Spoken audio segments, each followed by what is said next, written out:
দেখেন কি সুন্দর একটা দৃশ্য, মানে নদী পার হচ্ছে নৌকা দিয়ে। আর এই পাশে কিন্তু অনেকগুলো কিটা সবগুলো কিন্তু বাঁশ, আর এই বাঁশগুলো কিন্তু এই নদী দিয়েই ভাসিয়ে ভাসিয়ে নিয়ে আসছে। তো এখানে বাঁশগুলো স্টক করা হয়েছে, দেন এখান থেকে তারা সেল করে। আর দেখেন এখানে কত সুন্দর একটা, কি বলবো এটাকে, মাচাং।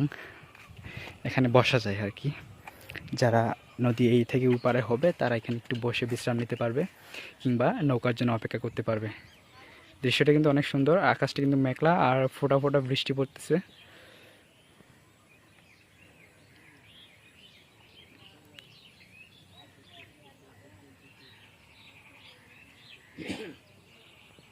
পাশে কিন্তু সবজি মনে হয় চাষ করছে এখানে, বাট কি সবজি চাষ করছে এটা বোঝা যাচ্ছে না।